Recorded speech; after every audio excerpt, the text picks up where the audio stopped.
Alright, in this year I'll be talking about where the power rule comes from for derivatives. So, let's say we want to have a function f of x is equal to x to the n.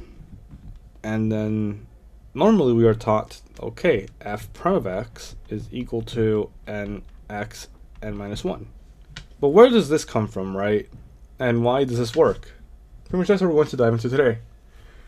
So let's go ahead and take the limit definition of our derivative. So we have f prime of x is equal to the limit as h approaches 0 of x plus h raised to the n minus x to the n all over h.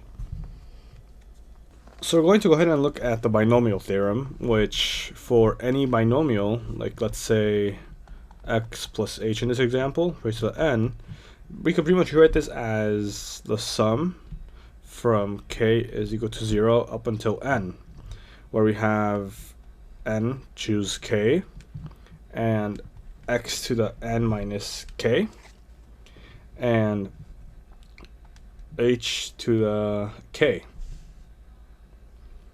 So since here we pretty much have our general formula, right? If we look for k is equal to 0, we're going to get x to the n, because that is simply the first term in our entire binomial.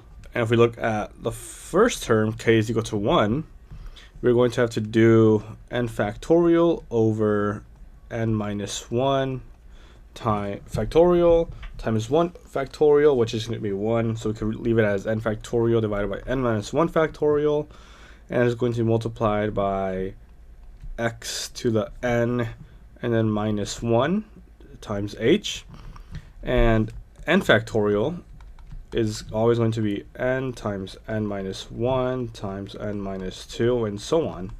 But we could pretty much just rewrite this as n minus 1 factorial.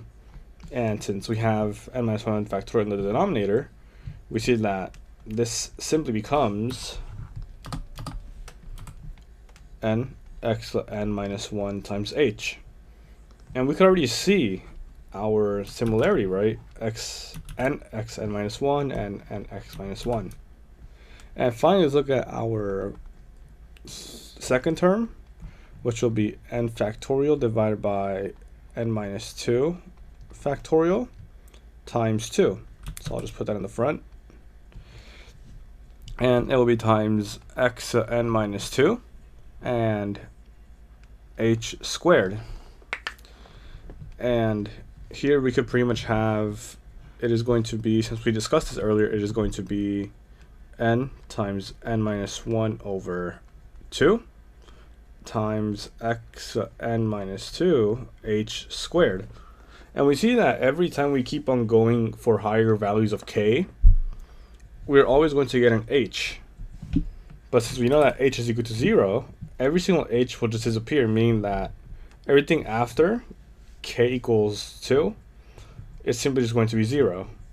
Because if we go ahead and plug this into our limit definition, we could have the limit as h approaches 0, and then divide everything by h, and we could have x to n plus h x, or h n x n minus 1, and then plus n times n minus 1 over 2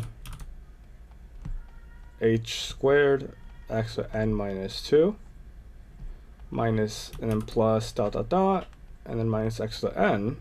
The x to the n's are going to cancel out, and we could divide by h for everything, which will just give us n x to n minus 1 plus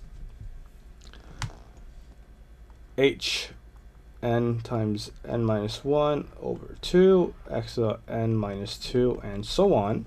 And we see that every single term after nx to the n minus 1 is going to just have an h, meaning that this will simply become 0, meaning that we finally are left with our answer, pretty much our derivative, which is n times x to the n minus 1, which is f prime of x.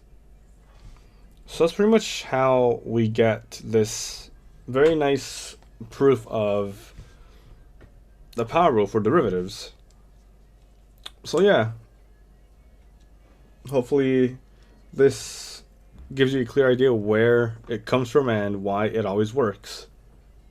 So yeah, thank you and have a good day.